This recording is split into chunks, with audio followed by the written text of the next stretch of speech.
technical amendments in nature that clarify definitions. If you want to go them rather quickly, and we will accept those amendments as committee amendments without any objections. Thank you, Mr. Chair and members. I'll go straight to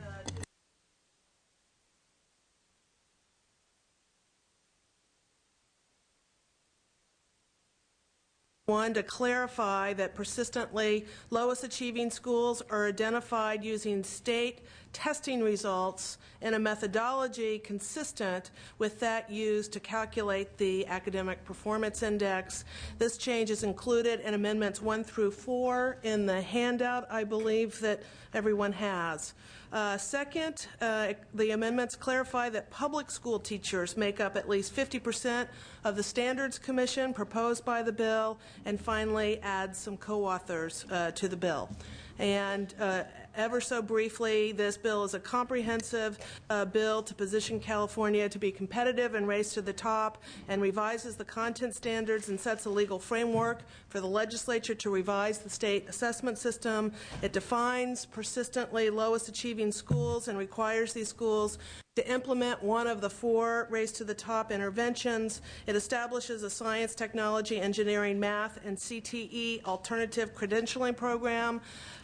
It requires the state to collect career tech data and permits entities to share student and workforce data, and assures access to our educational data to researchers consistent with FERPA, and authorizes the superintendent of schools and the State Board of Education to enter into an MOU with local educational agencies, and requires an evaluation, an independent evaluation of the program in January 2014. And that is the essence of the bill. Okay, thank you very much, Ms. Brownlee. Those individuals, organizations in support of the measure, please come on up. Those in opposition of this measure, please come on up. We have no opposition or support, or at least folks who are going to come up right now. We do. Ms. Patricia Rucker.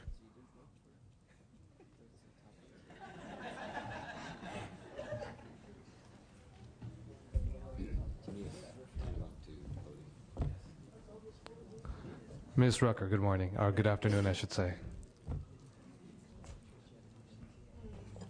Good afternoon. My name is Patricia Rucker. I'm here representing the California Teachers Association.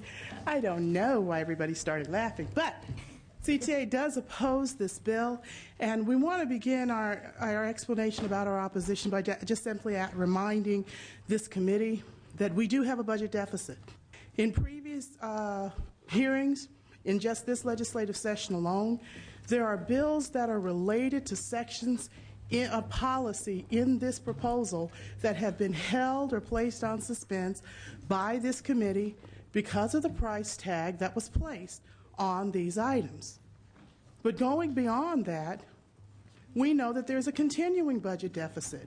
It is disingenuous to believe that we are going to propose legislation that's going to cause the state to spend money based on a proposal that will get us a certain amount of money that is not guaranteed in one-time dollars. When these mandates are implemented, whether these one-time dollars are given to the state or not, the mandates remain in place. There will be ongoing costs. There will be ongoing requirements that need to be considered.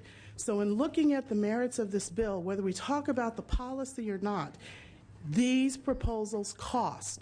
They don't meet the rules that you have imposed as this committee to address the budget issues that you had in place in this legislative session.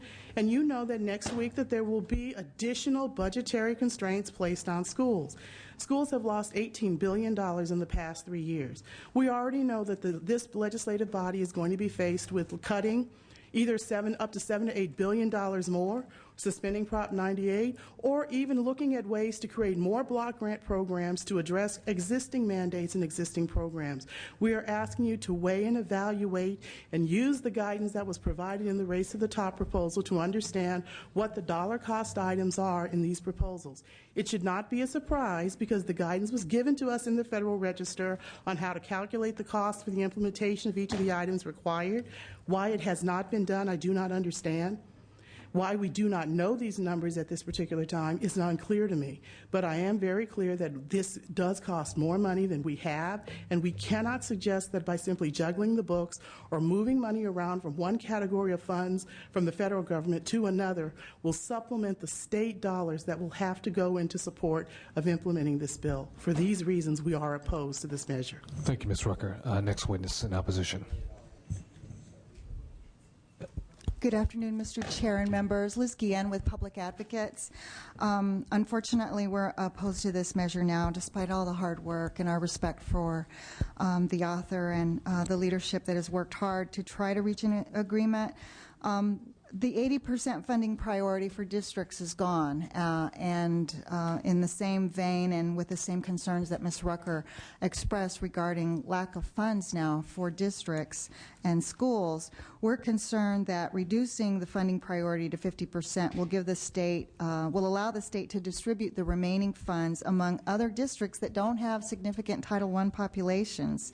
And we know now that districts are now being encouraged to sign on to the MOU without even being able to read the state plan, and they're being told that they're going to get the same amount of funding as other districts that have high populations of Title I students. That we believe that this funding needs to be targeted to schools and districts with the neediest students. Those are the students that have the problems meeting our achievement standards.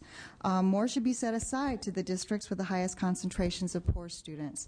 And for those reasons, we oppose. Thank you very much, Ms. Guillen. Next witness in opposition.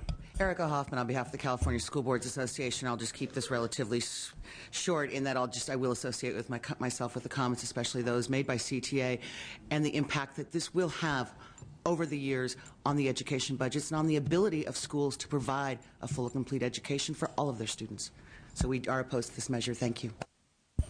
Thank you, Ms. Hoffman. Next witness in opposition. Barrett Snyder on behalf of the Franklin McKinley School District. Associate myself with the prior comments, the ongoing costs of these bills, Prop 98 impacts, mandate issues associated particularly with the bill that this is contingent upon is why we are opposed to this bill. That is our issue, and we request you oppose the bill. Thank you. Thank you. Next witness. Laura Preston, Association of California School Administrators. We are also in opposition for all the comments that have been already stated. Martha Zaragoza Diaz, Californians Together Coalition. We also are in opposition, especially with respect to not having targeted funds for the students that need it the most, those student subgroups that are not meeting their academic performance accountability targets. Thank you. Next witness in opposition.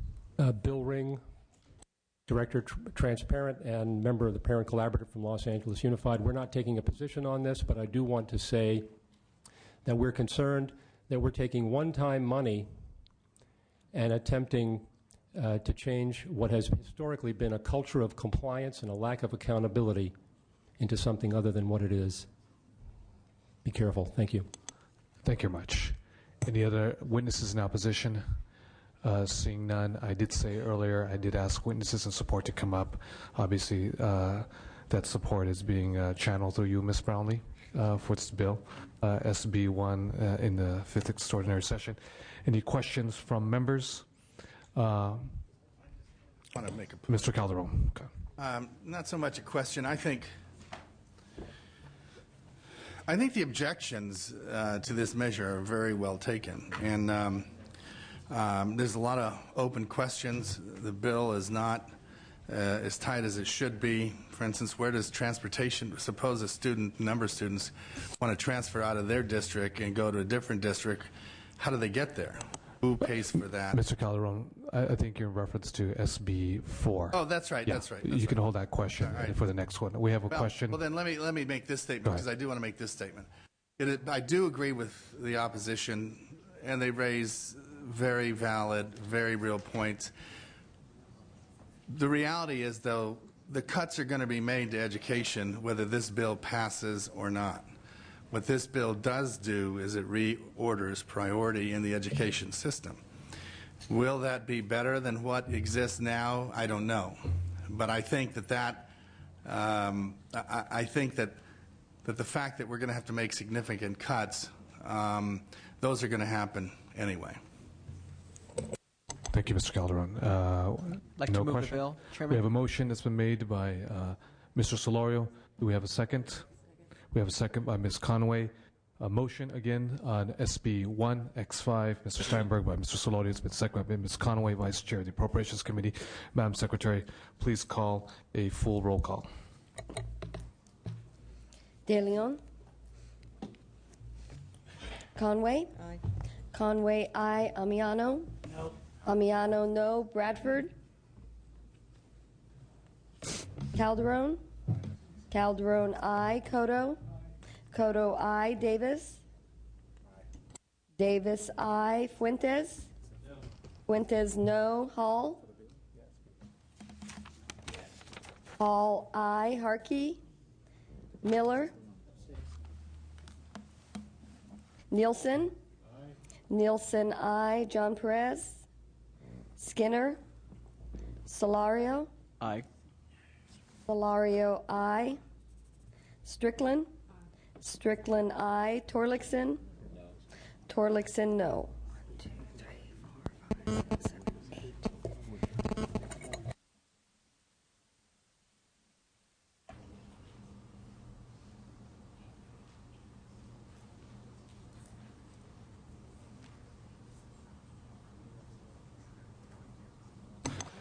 Okay, it's on call. Ms. Brownlee, we'll keep the roll open for that, and we'll ask Ms. Romero to please come out to represent SB 4.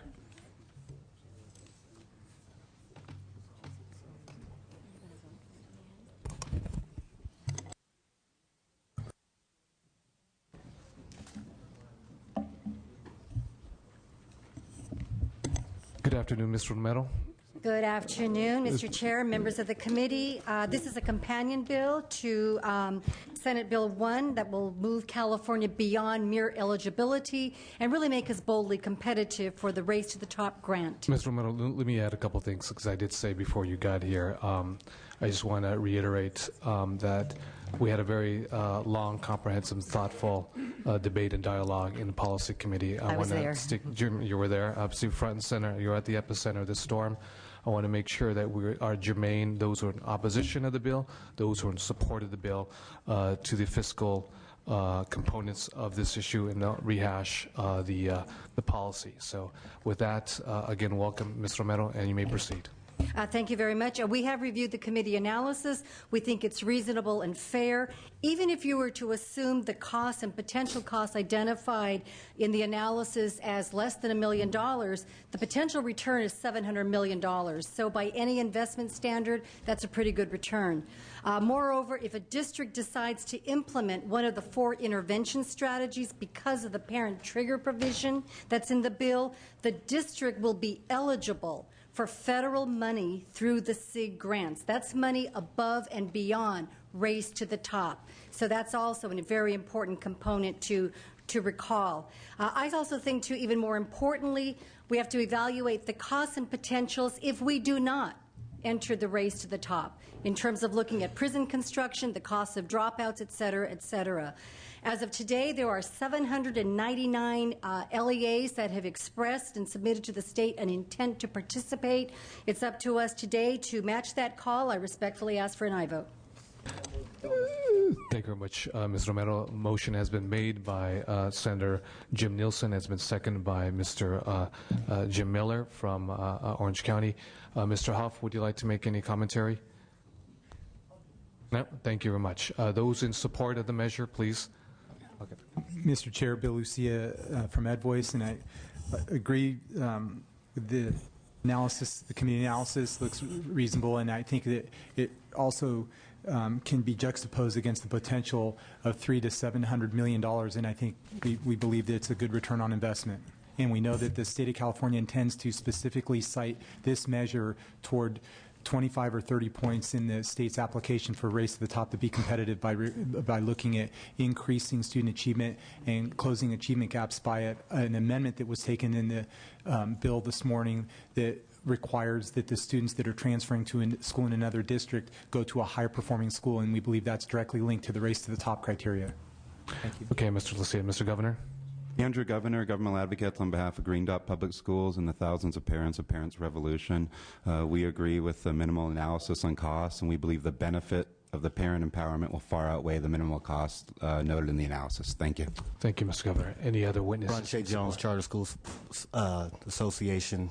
Appreciate the efforts of the author. Appreciate the efforts of the leadership of this House. We think this is a good compromise. Urgent I vote.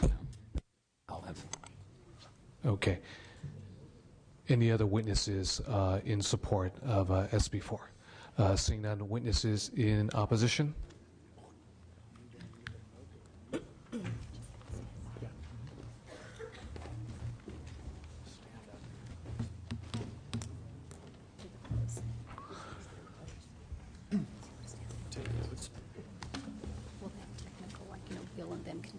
We have our witnesses in opposition. We have a handful more than those in support of the measure. So let me just reiterate again your opposition.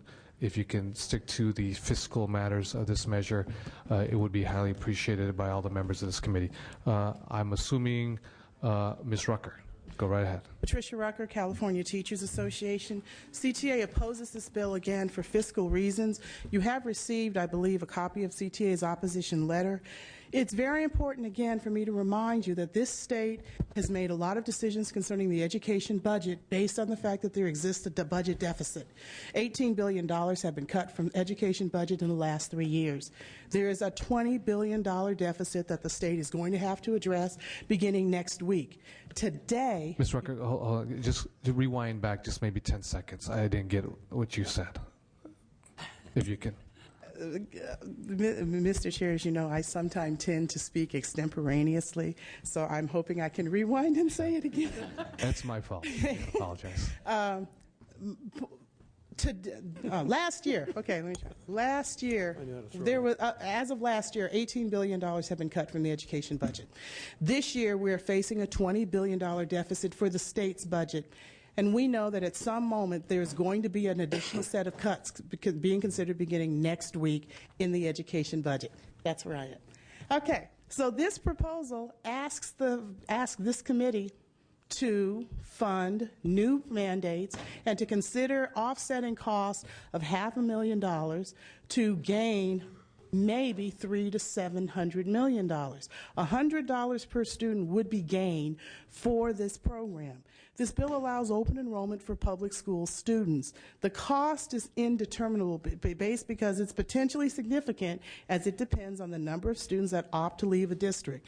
Race to the top monies are one-time monies. This bill is going to lead to new Prop 98 costs to fund revenue limit declining enrollment adjustments that will be ongoing mandates long after the race to the top dollars leave. The bill allows parent petitions to utilize federal turnaround strategies in up to 75 schools in advance of federal program improvement funds. Because this is a policy segment, this is not a policy segment, I will only remind this committee the SIG awards are now being posted and being considered by the State Board of Education, a different regulatory body, but it's very clear that the awards are being provided to SEAs and LEAs for Title I schools identified for program improvement. The state is asking for a specific waiver so that these funds can be used to focus on the turnaround strategies or the sanctions that will be imposed on these schools. You are asking the state to use the same pot of money that is supposed to focus on program improvement for intervention models, for restart models, for school closure or transformation. You are asking them to use that same pot of dollars to provide transportation for students. It's one thing to rob Peter to pay Paul. It's another thing to tell Peter that you use the same dollar twice. The people on this committee have the expertise to know these proposals cost. And even if you offset funds from the SIG grant, the schools that are in these programs that have the requirement and the responsibility to implement these programs will still have to find the money to pay for the rest of the programs that they are required and mandated to implement. So we're asking you to please not do the juggling on the books to make the program work. Either find the money or agree that the money cannot be used for these purposes by diverting it from some other priority and purpose. Thank you. Thank you, Ms. Rucker. Ms. Guillen. Yes, thank you. Liz Guillen with Public Advocates. While we did feel that these open enrollment provisions in this bill were getting better, we do want to point out some fiscal concerns that we have, and they're twofold, mainly with regard to the investment that we're making on the open enrollment. That investment is going to be difficult. It's going to be difficult for us to know whether or not we're making a good investment. I appreciate that in prior hearing it was stated that the evaluation could be conducted through CalPADS. There's a lot of things that could be conducted through CalPADS, and I wish we would do that. But I am concerned that if it's not stated specifically, that it won't happen, and we won't have the data we need because districts are only encouraged to get it. So we won't be able to really learn what whether our investment has been well made.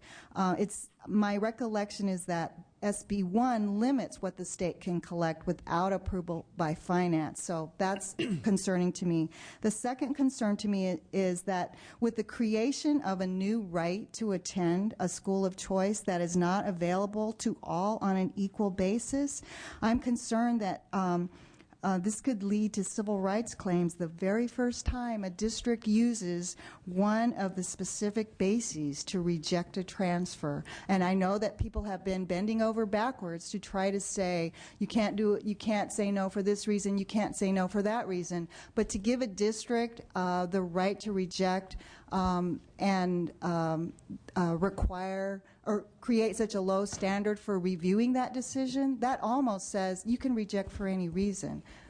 So those are concerns that we have that I think are related to costs. Thank you. Thank you, Ms. Guillen. Mr. Snyder or Ms. Hoffman?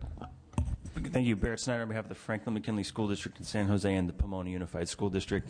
We're opposed for a lot of the reasons that have been already stated related to ongoing costs. We have problems with these bills being linked together, and everything that's been said is true. Thank you.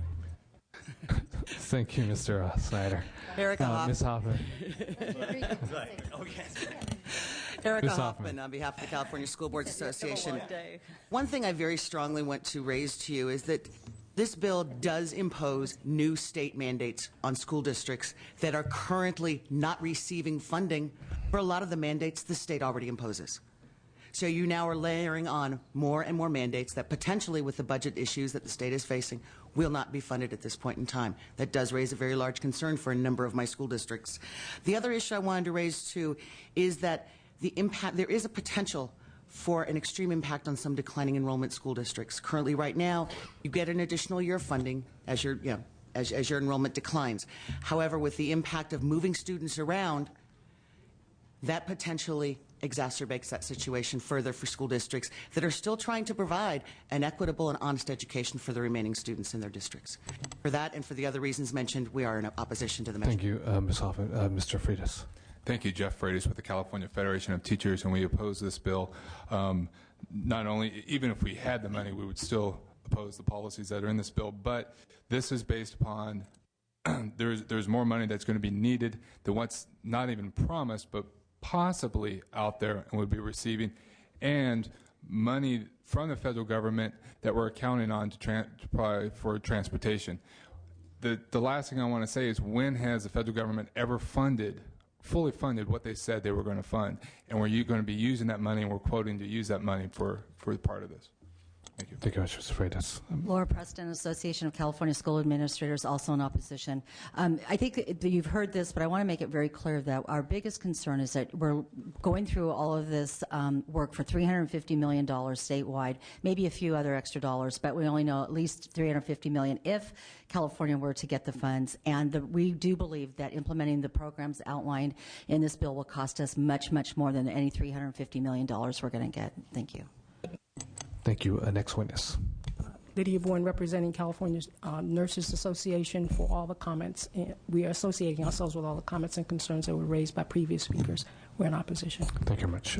Next witness in opposition. Good afternoon, Mr. Chair and members. Joshua Golka with the California School Employees Association. For the reasons previously stated, particularly as they relate to the transportation issue around open enrollment, we are also in opposition.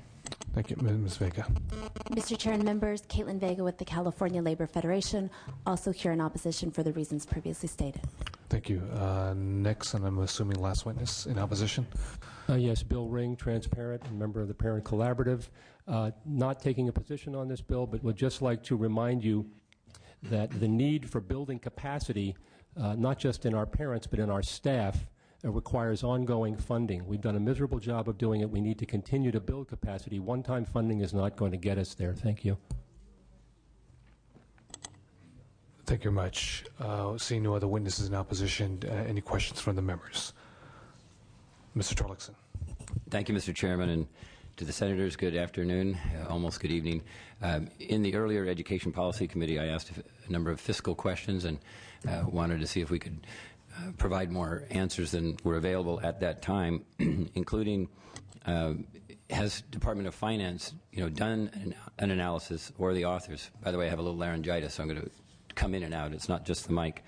On the per school cost of petitions, examining the petitioner's preferred choice, looking at alternatives, is there a cost estimate of what that would be per school, taking advantage of that provision?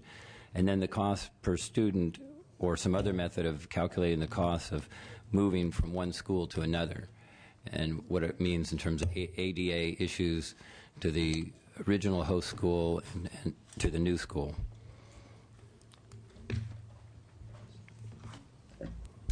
Gina Pesa, Department of Finance. No, we have not had an opportunity to look at those issues. Again, without knowing which of the schools are going to be which of the schools are going to be involved in the parent petitions, it's very difficult to know what the costs might be, if any.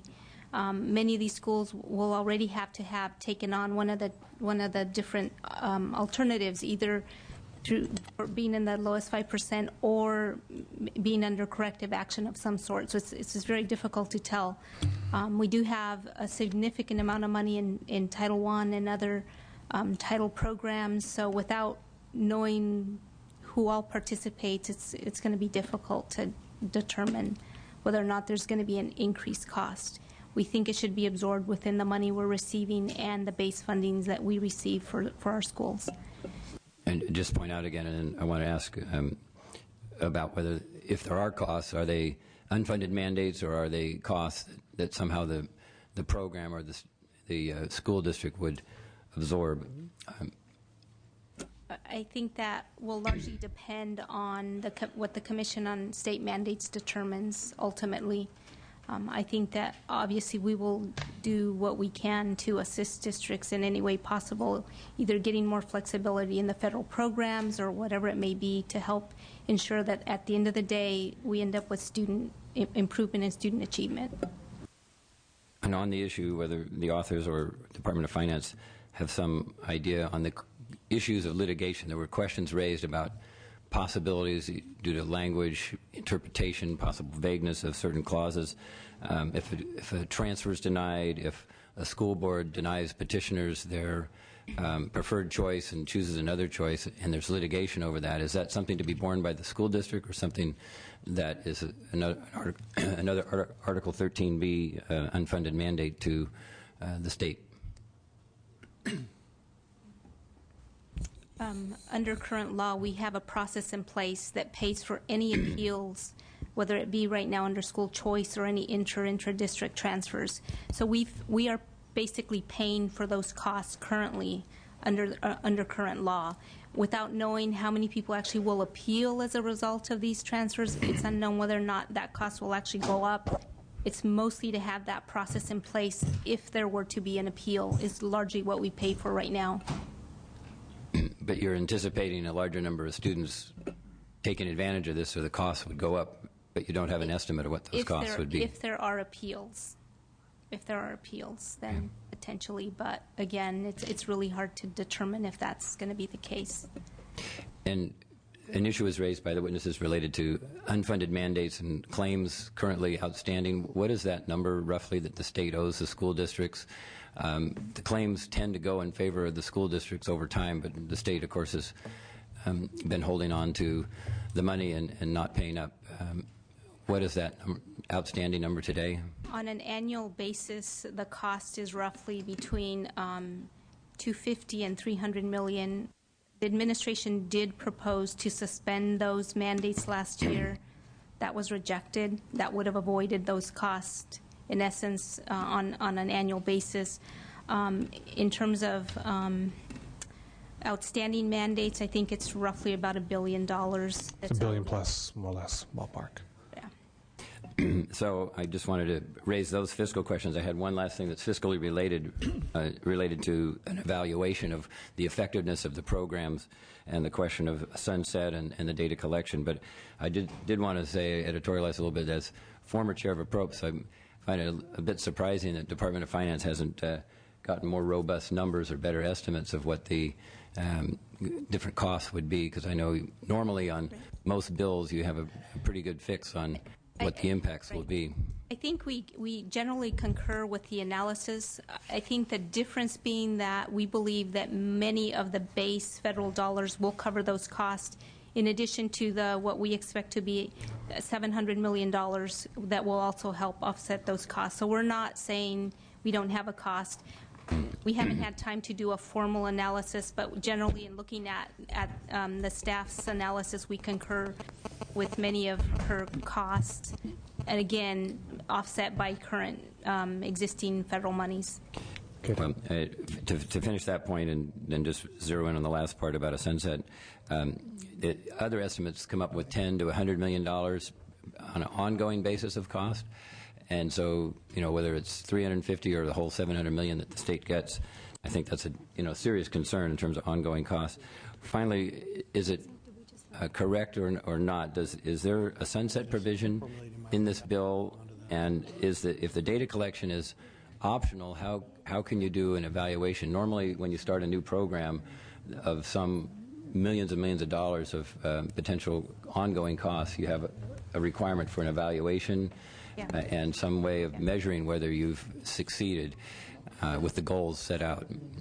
So there's two components. One, we expect that the evaluation will be covered with Race to the Top monies. There will also be a more comprehensive evaluation. We believe that with the CalPAD system and the way it's being built out, that's why we're not necessarily requiring the districts to collect the data themselves, because our system should be able to track students on an annual basis. They have unique identifiers.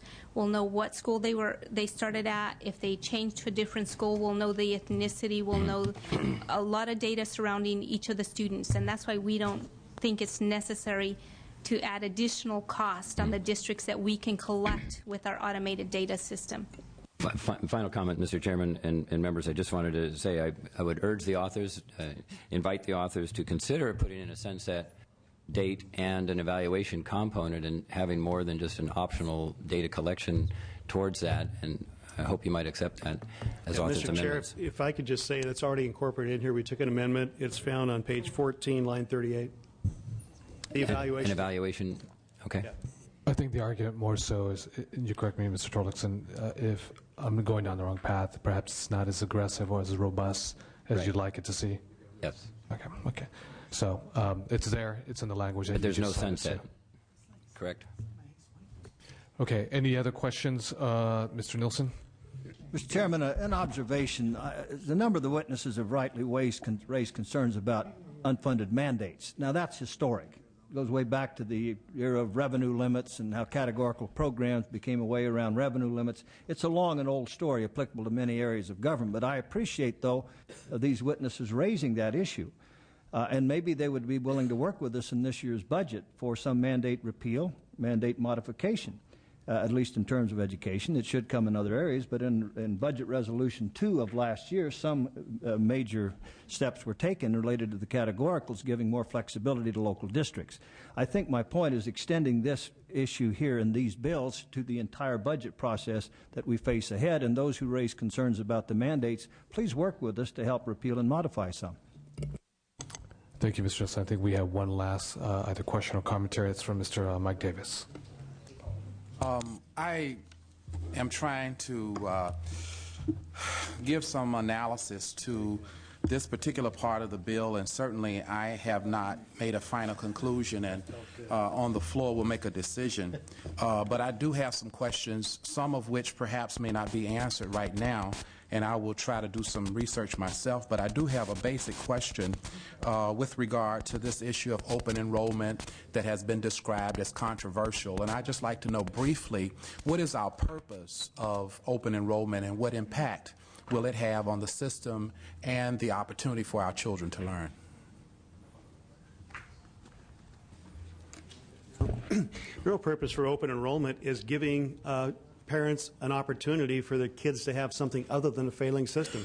Remember, these are the lowest performing schools where students are trapped in there, and it's a safety valve allowing them to go to neighboring schools that may be, in fact, this case, that have to be better shaped than what the school they're leaving. In the previous committee, it was brought up about how district of choice had already endorsed an open enrollment component. Why was this necessary? The answer is district of choice is purely elective and may not have a school of choice near these particular schools that are underperforming. These are chronically underperforming schools. So it's a safety valve. It's allowing parents choice so that they can get a quality education that students deserve. And this is while, in fact, we are putting resources towards turning low-performing schools around. Because my interest as a legislator is that we do, as a state, invest in turning low-performing schools around. I believe personally that we have a responsibility to make our public education system accountable and to put the resources there as well. I do know that the issue of charter schools presents some competition for those who are in public schools, but I believe strongly that we have an equal responsibility, and we should have some clear passion for making sure that resources are available to those teachers who have day in and day out been there for us in our public school structure. For those individuals who represent the county small school districts who have expressed some concern that this open school enrollment will allow students to do a mass exodus to places where people are already doing well, I think leaves us empty when we don't put in the forefront of our promotions of bills like this resources to those underperforming schools. Finally, let me ask, what is it that we can expect from this bill in particular if it is implemented? What can you expect? You can expect, what kind of results can we expect? The results that you would expect are more competitive. First of all, it would help us be competitive for our Race to the Top funds. More importantly, it would create reform that capture those lowest performing schools that have trapped their students and parents and give them opportunities to excel and to ultimately improve the education of the state of California. Okay. I haven't, as I said, concluded yet. I do believe that competition in any industry is important. And yet, again, I value those women and men who have been educators who certainly are responsible for most of us being around the table today. And I hope that those of us who are legislators will redirect our resources equally to invest in the work of those men and women, as well as there have been reasons that we've identified for charter schools to be involved in this process. But I hope that when I vote on the floor that I will do so in a way that this bill will not alone be an unfunded mandate, because that's what I've heard over and over again. What I'm hearing is that this is only one-time funding and that there will not be any money available for other objectives that will help academic performance. I'll conclude, Mr. Chairman, by simply saying this. One of the good things, I think, is that when we look at what we had before with No Child Left Behind, it simply was just a policy without any funding. And while, in fact, this is an effort that gives an alleged one-time funding, it is one more one-time funding than what we had before. So I'm going to reserve an opinion right now because I've not had enough opportunity to really do an analysis that I feel comfortable with. But I am not closed-minded and will make a decision on the floor, Mr. Chairman. Thank you very much, Mr. Davis. Seeing no other questions or commentaries, we do have a motion that's been made by Senator Nielsen. It has been seconded by Mr. Miller. Madam Secretary, let's please call a full roll call. May we close? I'm sorry. You know, I got ahead of myself. Dramatically. blame you, Apologies, Dave. I was Senator Huff. Go ahead. You may close. All right, thank you. I want to address a couple of issues in the close, and I'll try to keep it brief and wrap it up. Transportation funding has been something that perennially gets brought up in these meetings, and since it's a fiscal committee, I think it's important to point out in the NCLB legislation from January 8th, 2002, certain corrective actions required. In the case of a local education agency identified for corrective action, the state education agency shall take at least one of the following corrective actions. Included in there is number 7, authorizing students to transfer from a school operated by the local education agency to a higher performing public school operated by another local educational agency in accordance with subsections B, 1, E, and F, and providing to such students transportation or the costs of transportation to such schools consistent with subsection B9 in conjunction with carrying out not less than one additional action described under this subparagraph. That keeps coming up, and so I felt important to read verbatim. This is covered. It's NCLB language. It's federal money. It's not state money, so it's not putting pressure on our budget. I addressed the purpose of open enrollment. I think it's important to note that these would be students going to other public schools, not charter schools. They can do that already, you know, to go to the charters, but these are other public schools. We don't envision a mass exodus because students and parents want their students to go to nearby schools. Many of them move to neighborhoods because they're within walking distance of a school. They don't have to worry about hauling them off to a farther school. But for those schools that are not performing, this does provide the opportunity. It gives them hope. It gives them a place to go where they can get a better education. And that's the purpose of it. We don't see a mass exodus in that. We keep hearing that we've been racing this thing and we're rushing it. You know, we've been working on this since August. And this is a fiscal committee, and we're at a point where we have to get something competitive out of this place or we're going to miss. And it's not just one-time fund. It is one-time fund now. Secretary Duncan has said this will just be the first of different installments of money down the road because he envisions this to be the qualifying, much like No Child Left Behind was the signature of the previous administration. Race to the Top is the signature of this administration. They want our schools to succeed as well. You and I all want our schools to succeed. We just succeed. We just are looking at a pathway to get there and sometimes look at it a little bit differently. But the cost, when you go to the store and you purchase something, you either get value, you take it back, or you never do it again. What's the cost? What's the benefit that we get here at the state? We're spending half of our budget on education. Are we getting what we're paying for? And I would argue no. Some of our students are, certainly not all of them, certainly not the ones Race to the Top is identifying. We're talking about the chronically underperforming schools. Earlier in our last committee, we had a parent that talked about her child being locked within a school that for 12 years was in program improvement. That's a whole school cycle for a child. And when you ruin one generation and turn them off to education, you've turned them off to the next generation as well. It's important that we in this legislature understand the true cost of not taking care of our students. This is one component to help that. We believe it not only accesses the Race to the Top, but it does important reform that will help our students excel, give parents choice, and at the end of the day, how do you put a cost on democracy? Because that's what we're talking about also. We respectfully ask for your aye vote. Thank you, Mr. Huff. Just to reiterate very quickly, we do have a motion made by Senator Nielsen. It's been seconded by Mr. Miller. Madam Secretary, please call a full roll call. De Leon? No. De Leon, no. Conway? Aye. Conway, aye. Amiano?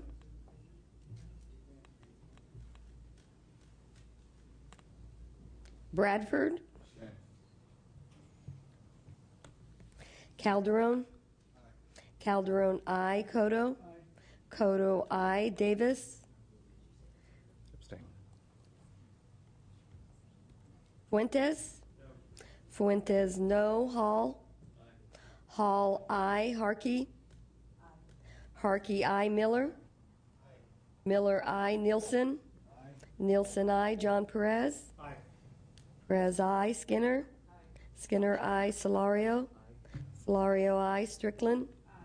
Strickland, aye. Torlixon? No. Torlixon, no. Amiano was talking. He wants you to call him again.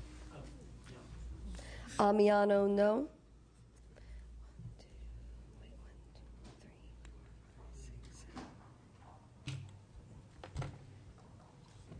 Bill passes. Okay. All right. Ms. Romero, Ms. Huff, bill passes. Congratulations on 11-4 vote. Thank you, ma'am. Have a good day. Appreciate Okay. Let's lift a call. SB 1X5, Mr. Steinberg. De Leon. Do pass as amended. Leon. Bradford. Bradford, aye. Harkey. Harkey, no. John Perez. Perez, aye. Skinner. Skinner, aye. 1, 2, 3. Passes. Measure passes.